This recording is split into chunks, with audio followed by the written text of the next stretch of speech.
Welcome to Talk Theory. It's your host, Kiara Barnes, where I talk all things life, what makes us human, and what makes us superhuman. Sit back, relax, and join me for a chat.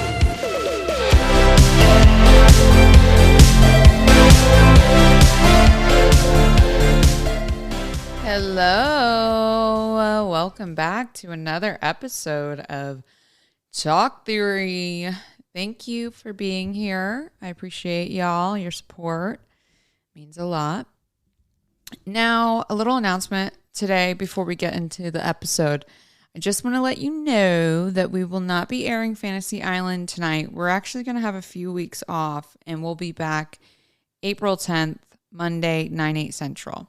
And remember, if you haven't caught up with us, check us out on Hulu, okay? We have all our aired episodes up there from season 2. So be sure to check that out, catch up, and yeah, we'll see you in April. Okay, now that we got that little announcement out of the way, let's get into today's topic. I want to talk about believing in it when you can't see it. About how you're supposed to keep going despite the evidence being presented in front of you, believing it even when you can't see it. Now, there are a couple layers to this topic and different ways to approach it. You know, there's a logical way to look at this in a way that is maybe past logical, you know, has things of synchronicity, maybe some wonderment to them. And if you're an avid listener, you know my story by now. I think all the way from episode 1 of the first season of Talk Theory, where I talked about manifesting. So you know that I believe in spirituality. I believe that there is a higher power, you know, an energy or source helping things come together the way that they do. And I also believe I have the ability to co-create with said source. And how does that, you know, co-creation usually begin? Well, to me, first, I get a thought or visualization of something. And it's just like a hit of joy when I think of it, and I can't get it out of my head. I keep getting visions of the same thing. You know, it's almost somewhat like a daydream.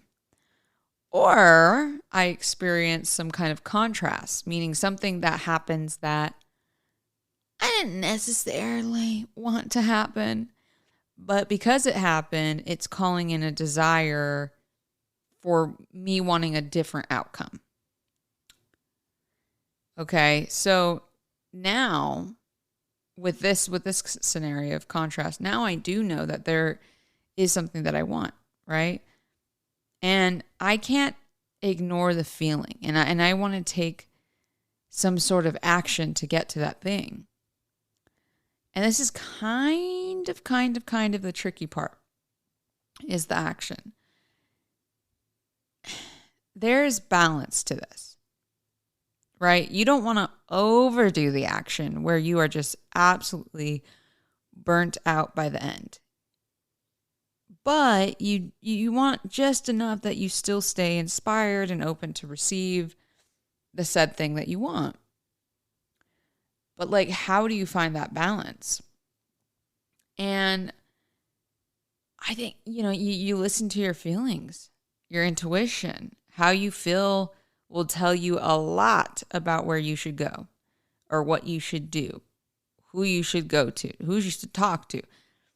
You know, I think that everyone has had an experience in their life where two events either happens, right?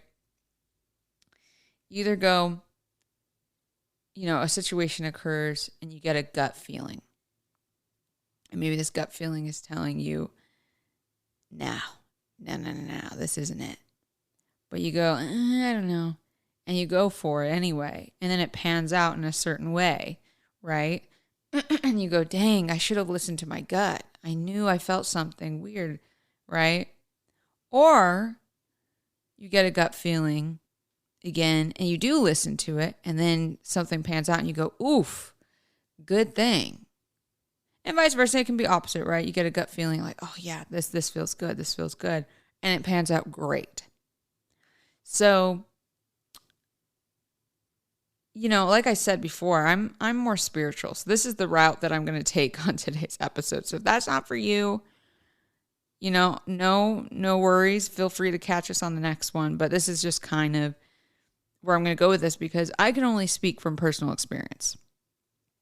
So how do I get tapped into my own intuition, my own feelings? Honestly, from some time alone, spending time with me and only having my energy around it. It's a lot easier to decipher how I feel without having the distraction of someone else's energy around me. And then also, of course, meditation. I'm an avid believer in meditation. It helps in so many ways. It gets your stress levels down. It gets you to be present, to release anything that has been, fogging you up. It truly is amazing what breath work can do, and just a few moments of focused intention can actually bring. And look, the more I did these things, the closer I got to myself, and would just have these intuitive hits or these gut feelings about things. And over time, I've developed a really strong intuition. And like I said before, oh my goodness. Why am I getting texts right now? Hold on. I'm sorry, guys. I thought I had this on Do Not Disturb. Okay. Here we go. It's all good. Okay. Like I said before, this is super beneficial because this is going to help you be able to just know what to do and when to do it. Now, sometimes it can get altered, because if you're feeding into someone else's beliefs and thoughts of whatever it is that you want to do, that can teeter you. And then you can start making these decisions based in fear. And for me, I know the difference.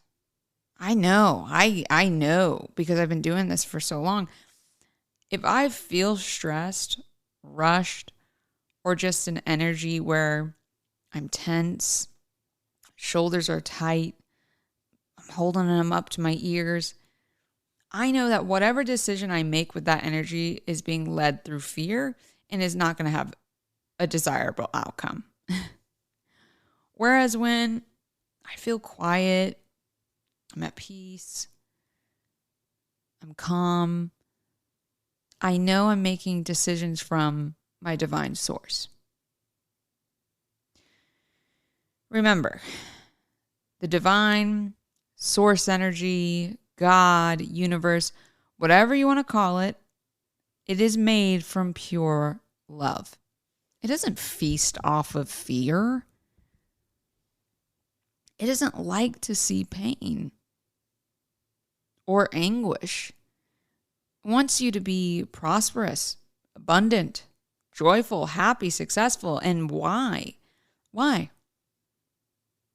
Well, because that energy is incredibly powerful, and that can be spread to so many others to help them light up and feel good. And the more that you can do that, the more love that can be felt and brought to the world around you.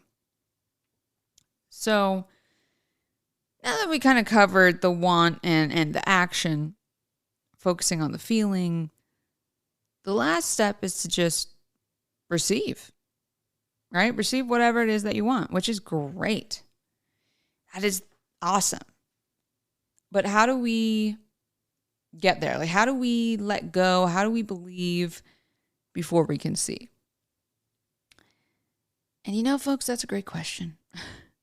I'm still learning as I journey along myself with how this works. And to be honest, it's a lot of trial and error. But ultimately, one, you do have to have ultimate faith that it's all just going to work out. It's all going to work out for you. That everything is panning out exactly how it's meant to be, how it's meant to get to where you want to be. The process is the beneficial part. The learning and growing is part of the receiving. So that's one part of it. Just knowing that you are getting what you want. But on the other side of that, you have to believe that you are worthy of receiving it. That it's meant for you, that you deserve it. Especially if you see others with what you want. Especially. Instead of feeling jealous that they have it and, oh, well, I want it. And use that as proof that it can happen for you. Proof that you too can receive it. Heck, if 5 or 6, 7 people, more than that, have what it is that you want, there's a pretty dang good chance that you could also receive that. And the only difference between you and them is one of you decided that they're the kind of person that receives those kinds of things regularly, frequently, easily. That's just part of their life. That's the only difference. It's a belief. That's it. And of course, that belief, like I said, it comes through doing a lot of self-introspection, a lot of work. You got to get that confidence. You can't rely on other people to build that for you. Because people's opinions change, right? I mean, I don't believe in a lot of the stuff that I believed when I was in 8th grade. Opinions that I had in 8th grade. I'm a grown adult woman now. I don't really share those same thoughts because I've lived enough life. So people's thoughts change. People's perspective change. And so if you are living and adjusting your life according to what people feel, and they're, oh my gosh, good luck. Honestly, this reminds me of the segment I saw on Trevor Noah's show. So he has a surprise guest come on at the end and of his shows, and him and the audience basically get the chance to ask some questions. Well, they had Oprah come on. She was one of the surprise after show guests. And he was just kind of, asking her if she has any normal people experiences anymore. Was asking, things like, does your phone ever run out of battery? Do you ever run out of toilet paper? And of course she says no, because she's Oprah, right? She's got an assistant who looks after her phone and all that stuff, and has a housekeeper. And then she goes, I know something that I do that's normal. He goes, okay, so what is it? And she says, I bring my own bread and avocado when I fly. And he says, oh, okay. I mean, that's interesting. And she says, yeah. The avocados in the grocery store are just, too expensive. And Trevor goes, oh, okay. So where do you get your avocados? And she says, oh, well, I have an avocado orchard. And that's where I get them. And everyone starts laughing, right? And Trevor kind of teases, her. And he's like, that's not normal, Like, you straight up have all these avocado trees. And gave her a little bit of a teasing hard time. But the funny thing about that is, yeah, it is. That is normal. That is Oprah's normal. Having assistants and housekeepers, having an avocado, trees set up in her backyard That's her normal. That is normal. It's a perfect example of we make everything into what it is. We decide what is normal. We decide what our reality is. But the thing that you have to remember, she could only make that her reality because she said so. At the end of the day, Oprah had to make all the decisions that she did to lead her to where she is now. It was Oprah. It wasn't Oprah's assistant. It wasn't Oprah's friend. It wasn't Oprah's mom. It wasn't Oprah's dad. At the end of the day, Oprah had to keep waking up and saying who she was and making decisions based on that. Right? She actually even has a story about when she was for the Oprah Winfrey show, when she was bringing on guests, she said at a portion time, producers and people started pushing, oh, we need views, we need this. And she brought on this gang or something like that. And she just said it was just the most ugly energy. It was so negative. And the only reason why they were doing it was to push views. And she said, after that show, I realized I will never just have anyone on the show, and I will never just say yes to anything, right? So she said for years moving forward, and she still has it now, when someone pitches an idea, she asks, what is your intention? What is your intention? What are you trying to bring? What are you trying to birth out of this? And if it's not with love, healing, some kind of joy or peace, I don't want any part of it. And she had to make those decisions, right? And that could be scary because you have a whole network telling you, well, this is what we want, and we want this and that and that. But she still had to trust herself to know that, hey, this doesn't feel right. Something about this doesn't feel right. And then listening to that. So, honestly, when you get so sure in yourself, so sure in the universe, that's when the let go happens. That's when these beautiful experiences happen. Your beliefs are what is limiting you. It's you who writes the story to your life. It's you.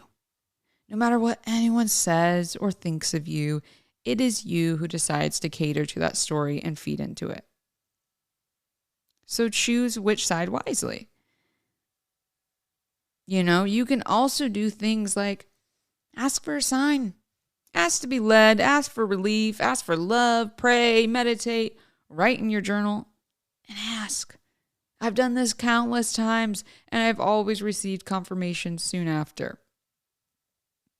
And it's helpful, it's a helpful reminder that it's not just me down here by myself. There is so much life to live and so much to experience if you just let yourself receive it. Don't get so attached to the how and the when. Allow that to unfold because you know that it's going to unfold perfectly for you, perfectly the way that it's meant to. Allow yourself to receive it. You are deserving, you are loved, and you are a loving human capable of receiving everything you've ever dreamed of. Luna is in the background saying, yes, mommy, preach. Okay, she is meowing. It's a practice, all right? Practice to get to that point. And honestly, it helps to surround yourself with uplifting content.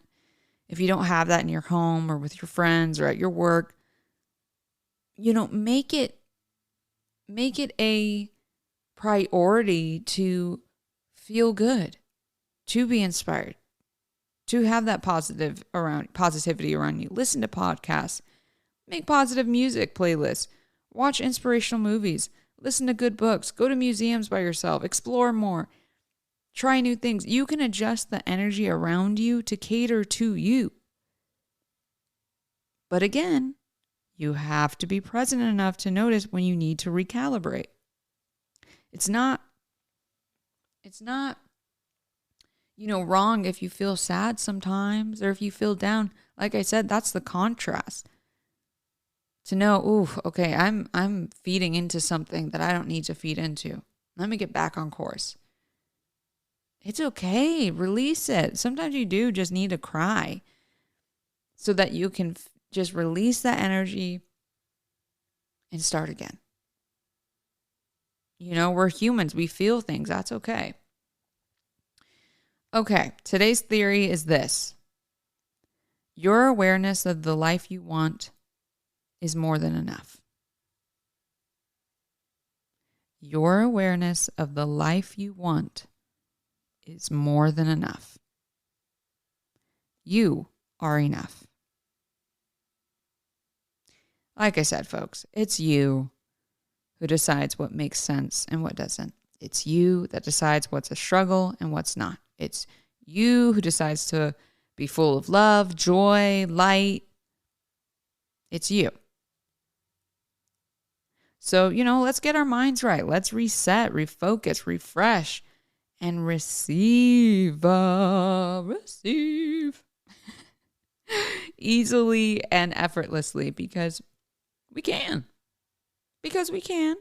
Period. Because we can. Okay, people. I'm leaving you with that. And I hope this, sets your week for some really good vibes, a lot of love. And I will see you next week. Okay? I love you. Bye.